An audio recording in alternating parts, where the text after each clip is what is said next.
Pablo and Bruno. They were both young and dreamed of a better life for themselves. They'd often discuss their dreams about how they would become the most successful men in the village. They weren't afraid of hard work, and they searched for opportunities to help realize their goals and achieve their dreams. An opportunity presented itself. The mayor of the village decided to hire 2 people to bring water from a spring up on the mountain, across the valley, back down to the village. They were to be paid based on the amount of water delivered to the village. Bruno and Pablo enthusiastically got to work.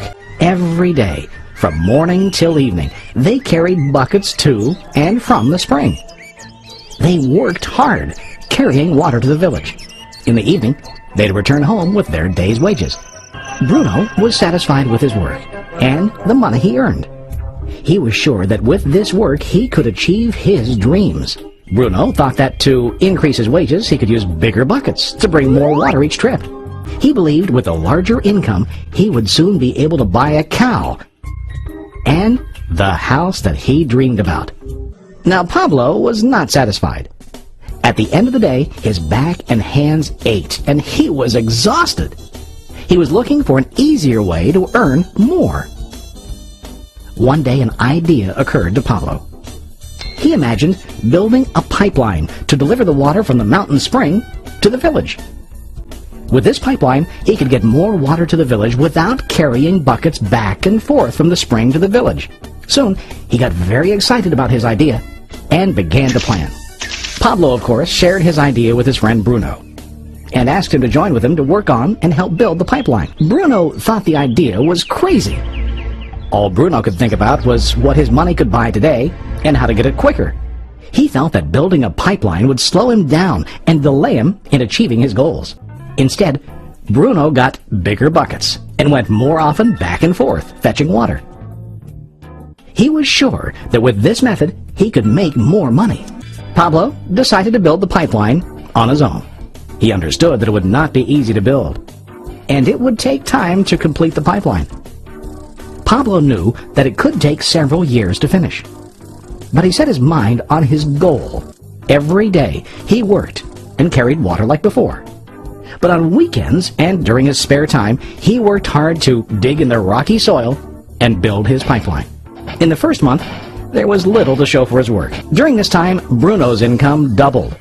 He already bought a cow and a bigger house.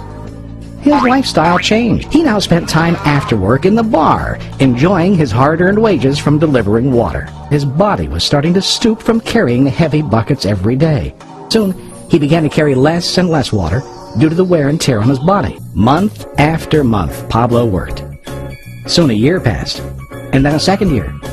Finally, Pablo finished his pipeline.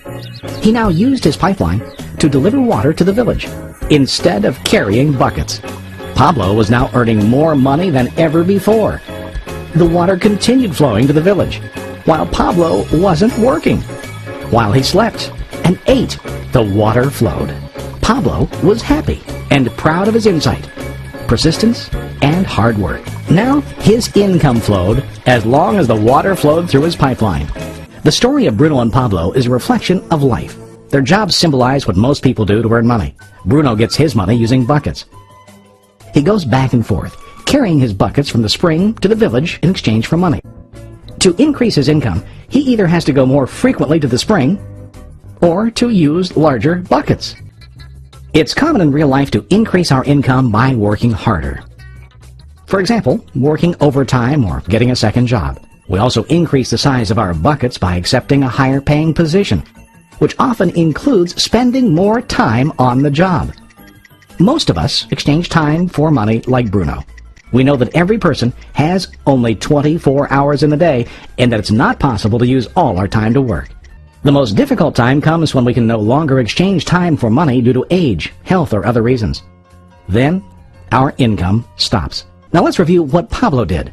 Very wisely, Pablo did not exchange all of his time for a limited income, but he used some of his time to build a pipeline. He knew that the pipeline would bring ongoing income as long as the water flowed. An ongoing income that multiplied the time he worked each day. Pablo knew that someday, maybe because of age or health, he would no longer be able to exchange his available time for money. Pablo knew that if he could make his idea of a pipeline work, Then he only has to do the hard work of building the pipeline. After the pipeline was completed, Pablo was able to monitor and maintain the flow of water to ensure that his income will continue. Pablo has shown us that to earn an income, we don't always have to directly exchange time for money. There really are better ways.